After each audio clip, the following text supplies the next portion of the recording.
This video is probably the most ugly video I've made about Cambodia. There seems to be a distinct lack of respect. Tuk-tuk drivers can be a little aggressive. We were not aware of that when we were Googling from home. When people talk about Cambodia, I hear mixed stories. Now in this video I'm going to talk to some random foreign tourists here in the capital city of Cambodia, in Phnom Penh, to see what they really think of Cambodia. I try to dive into some negative things as well, so you come prepared to Cambodia on your next trip to Southeast Asia. This is my third trip. And I've been here for 20-something days now, and I don't want to go home. I just want to stay. Every time I'm here, I just want to stay. Everybody's super nice. The food's really, really good. There's so much different things to do. Okay. I don't want to leave. I just So want to stay. where are you from in the States?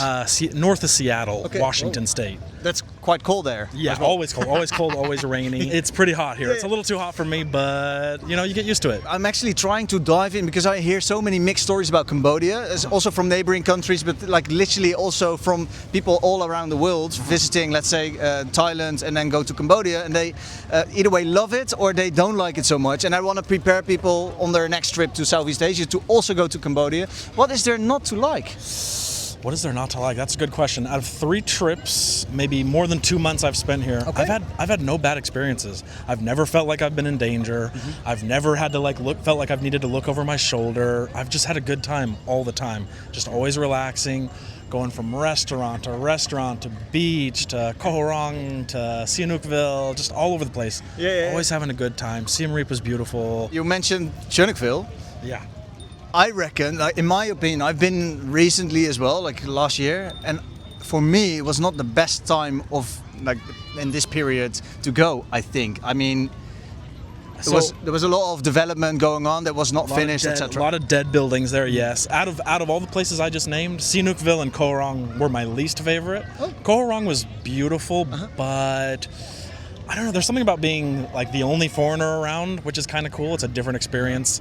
In the US, I never experienced that. So being here, it's 99-to-1 ratio, you know, of me being the only foreigner guy.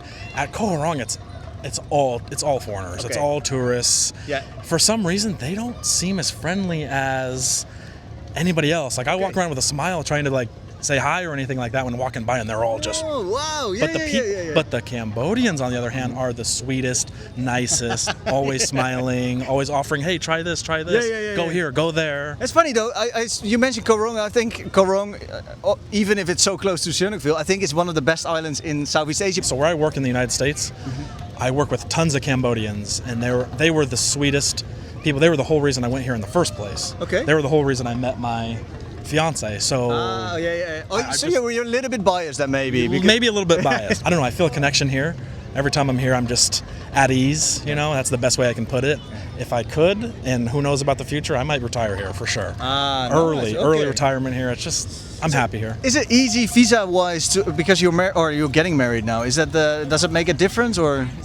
From what I heard, you don't want to get married. You want to get just a K1 visa, just a fiance visa. Apparently, that's a lot quicker. Okay.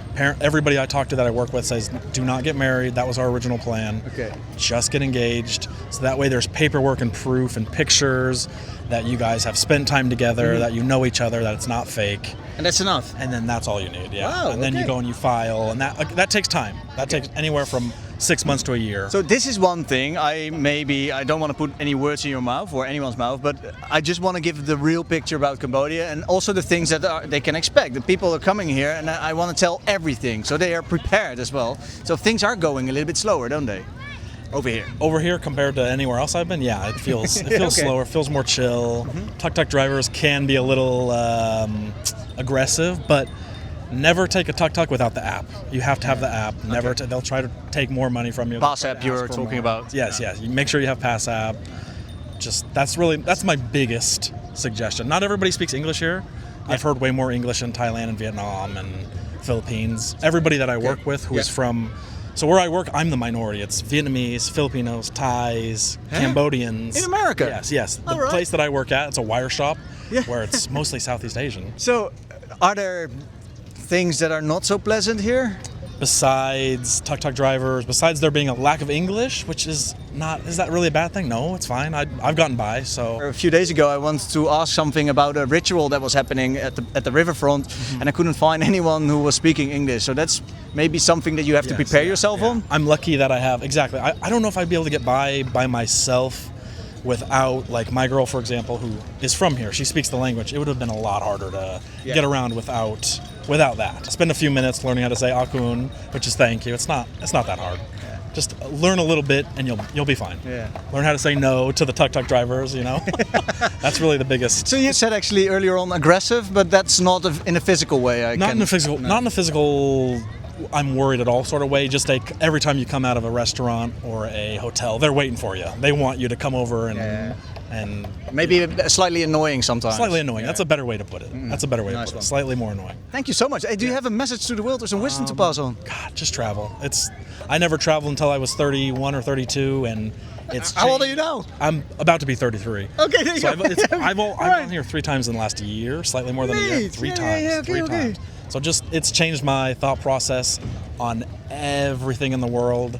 Nothing really matters that much. There's just stop stressing about the little things. Just go travel if you can. I've been only once this time. I've come down from Vietnam. Okay. I've only been here 6 days. Siem Reap and now here. Yeah, right. Yeah. And how long have you spent in Siem Reap and here? I'm just arrived here. Okay. Yeah. So Siem Reap 6 days. Before that, Vietnam. So how do you like it here compared to Vietnam? It's completely different. I think it's beautiful, blah, blah, blah. But I think the attitude of a single woman, it's difficult. Okay. Much more difficult than Vietnam. Right. And why is that? I don't know. There seems to be a distinct lack of respect. I think eating alone in a restaurant, you get put at the worst table. They use it as a place for dumping. No way. Oh, that's not and I'm not the only one. I've spoken to quite a few solo women travellers who've said exactly the same. Oh. Which, is unexpected because in Vietnam it wasn't a problem at all. I've travelled the world. I mean, it's not completely negative, but it is there. As an older woman as well, I find that tour guides refer to you as granny or mummy, which is pretty offensive. Oh, yeah. And you tell them to stop it, and they don't, and you just think, in Europe it wouldn't happen. No, especially not granny, no, maybe mama, but... Well, not even. I think you would get a punch in the face if you tried it. Do you know what I mean? Yeah. And I know it's a cultural thing, but you don't get it from other women, you just get it from men. And it's kind of like on physical activities, they ask you if you're capable, and you say, I'm from Scotland, I've done Annapurna, I've done base camp. Yeah, I'm fitter than you. So... You know what I mean? It's a cultural thing, but not something I've experienced anywhere else in Asia. To be honest. So have you been traveling around Southeast Asia? Southeast Asia, back in the 70s, 80s, when it was very different. I know Malaysia very well, Borneo very well, Thailand, Philippines, back then. Okay. So coming back here, I spent a lot of time in India and a lot of time in Central Asia as well. Okay. So, coming back here, I came back to see my son, he lives in Vietnam. Oh, yeah. So I was bowled over by Vietnam, I must say. And everybody said Cambodia is even nicer. I think it's not nicer, I think it's lovely, but completely different. Yeah, okay. Different smells, different food, different people, but plus, I would come back. You will come back to Cambodia after? I would. Oh, I'm glad you say this. Yes, of course, never say never. Okay. Yeah. And where are you going next? Are you going... I'm going home tomorrow. Oh, unfortunately, right. I've been on the road for 7 weeks. Is there something else that was maybe not so pleasant in Siem Reap, or was the rest actually quite good? Siem Reap, I loved walking in the hills. Yeah. I loved going in the villages on a bicycle. Angkor Wat, of course, it was a little bit of an anticlimax. Okay. A bit like Taj Mahal is, It's huge, but it's maybe overhyped. Is that a wee bit Disney-ish, and a lot of people. But I think in terms of spirituality or archaeology, I just didn't get it. I didn't feel it. Okay. And I think a lot of that's to do because it's changed complexion. It's one religion, then another one, then another one. And a lot of brutality towards the Champa and stuff.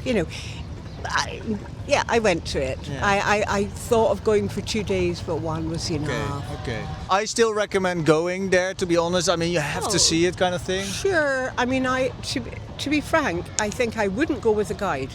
Okay. I think I would just go my own. All right. Because that was... Did you go with a guide then? Yeah, I did, and it was sunset. But we didn't get back till 4 p.m. So we were on our knees by the time. I mean, it was 12 hours. Okay. And you couldn't take any more in. You wanted to stop and just look at some of the little details, but march, you know. And for that reason, I think if you've got you can read up before you go, you know, really. Do you know what I mean? Yeah, true. I had a guide, and which was actually really well spoken English. I had to pay a little bit extra for this, but this actually made my stay in Siem Reap, the guides. But yeah. I mean, I had great guides in the countryside. Yeah. Okay. Yeah. And great guide on the river. I think this is wonderful. Thank you so much for being so open and honest. And I'm glad you're still, after all, you want to go back at some stage again to Cambodia. Of course. Yeah. I'm not. I mean, I don't want to sound negative. It's gorgeous. This is actually our first time, not only in Cambodia, but in Asia. And so far, excellent. Yeah, we've been traveling for about 2 weeks, right? Yeah, okay. We first went to Bangkok, have New Year's Eve there. Then we went to Siem Reap. Okay. And today we are up here to the capital of Cambodia. So how long have you been in Bangkok and how long have you been in Cambodia? Bangkok actually is far few from 1 week, maybe 6 days. Okay. But we spent New Year there and it was incredible. It's an incredible city. Now it's actually about not only Phnom Penh but about the whole of Cambodia. Well, you've been only to Siem Reap and here. How do you feel over here in Cambodia? We're trying to catch the real vibe over here. I'm thinking about fresh, but I think that if I use that word, it doesn't like make justice to the how do you say the vibe. The vibe, the tranquility, is that a word? I don't know, like I walking at night during the day, people are so warm, they're so like it's easy to feel a bad person next to them. Yeah. Okay. Yeah. But you guys are like bubbly and so nice as well. Hey! So we're. No, they are super nice. That's what we meant. Like they were caring about how we are, how to help us. Very supportive. Yeah. Although English might be a challenge to speak here, they really do their best, and we really appreciate that. Yeah, nice. You feel really welcome here. That's maybe the best thing I can say. What else is so good about Cambodia, and what can people expect when they come over here? Nature, because in Siem Reap you can go to Angkor Wat and all the temples, but also we went to a mountain yesterday. Yeah, to a national park. We did a hike there. It was just beautiful, yeah. And in a way maybe underestimated. Like we were not aware of that when we were Googling from home. Yeah. And we said, okay, we have one more day here in Siem Reap. What else could we do? And we went to this floating town, so to say, and the mountain. We did a trekking. It's beautiful. Nice. Yeah. And how did you find this? Like, how can people? We research, we ask. Yeah. We always try to find a way to hike a bit. They are a bit too sensitive with the cash. Even when they have a tiny mark, no, we cannot accept it. I mean, it's money. Oh. Yeah, if your bill has like a little tiny mark. Forget about they taking the bill, but you know it's a small detail. It kind of has to be brand new. Yeah. I've been now paying with the USD for over a decade now here in Cambodia. So you live here? No. I'm coming on and off. I'm coming and visiting, and I'm always very happy to be back here. But I do notice that in the last few years, people do accept the USD a little bit more often when there is a small little mark on there. So if you find someone that doesn't accept it, it does work sometimes to just go to the next person or try to pay with it next time. Yeah. Thanks for the advice. So don't accept less money for your marked dollar because it's marked. Okay. Yeah. I think that's it. Yeah. Thanks for the advice. Yeah, no worries. Is there something else about Cambodia that you did not expect? It feels for us South Americans like really the other part of the world, you know, and it's I don't know, we feel really lucky to be here, you know. In many ways, you know, the Occidental view perspective on everything is that we are much more developed in many ways. And that's not the case at all. When you see the way they live, they are relaxed, they trust, they are friendly without any reason. That's something we definitely need to learn from. I was born in a refugee camp during the war. My parents, they met each other at the camp. So I was born there, and then I stayed there for I think 4 or 5 years. Yeah. And then we migrated back to Cambodia, and I was located in Bon Thi Minh Chay. I got a scholarship to Norway actually. After Norway, I went to the US for college. I've been back for about 11 years, and it's the best choice of my life. So I am trying to make a video to give people a better understanding of what is Cambodia really like. I hear mixed stories also about theft, about safety, about cleanliness, about food, etc. Not to be biased, but based on my personal experience when I was in the US, I was also got stopped by a couple of the hood boys. Okay. I went to New York City, Harlem neighborhood was also, I thought that the US, in Cambodian perspective, is like first world country, everything's so developed, safe. It's the same everywhere, to be honest. Cambodia is not perfect, but it is perfect if you actually put your heart to live among the others. I travel a lot as well, and my rule is to know where to go and to know what to do and what to avoid. Okay. Here we have the same things, like you don't go out alone in the middle of nowhere. It's like you make yourself a potential, So what do you advise then? Like, what can we learn from you? I think for tourists, I would recommend you just to see more than what you see on Google. We have more than this. We have street food. We have.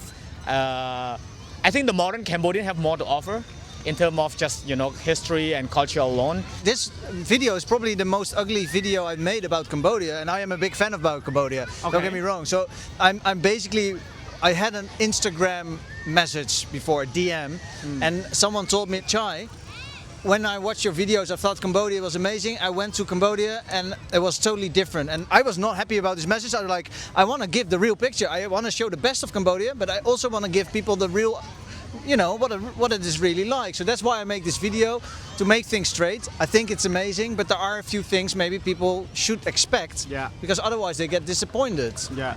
To be honest, some people, they came with expectation. I think definitely you're gonna get disappointed no matter where you're gonna go, because you're gonna have like a certain standard to hit, and this expectation is really hard to meet. That doesn't have to be Cambodia, anywhere in the world, right? And I have the same experience when I was, before I went to the US. I have a amazing picture of how the US is gonna look like, and when I went there, it's totally the opposite. I have nothing to complain about, but then I learned how to love the country. And same here, I think maybe it's unfortunate that you have bad experience, but these things happen, right? At the wrong place, at the wrong time, and you don't meet the right people who can help you, or you don't talk to people. Like here, if you ask for help, I'm pretty sure people will help you. Yeah. All you have to do is just ask. Yeah. And people, well, even if people see you need help, help you also. Yeah, if you walk on the street, you fall down, they will help bring you up. And also, don't feel, discouraged to talk to the local with this perspective or stereotype that we don't speak English. We do speak English here. Okay. At least we can say hi and hello, yes or no, or we can do the sign language, right? I mean, your experience. I don't want to speak too biased about the country, but I said compared to what we had before and to now, I think we have way more than we expected. And we're actually learning how to live with what we have. You mentioned also don't only go to places which Google is showing. Yeah. So I can imagine you're talking about Phnom Penh, Siem Reap, Chunukville, Kampot, Kap. These are very practical, right? So I really like them places already, but which places should people visit if they want to go off the beaten track?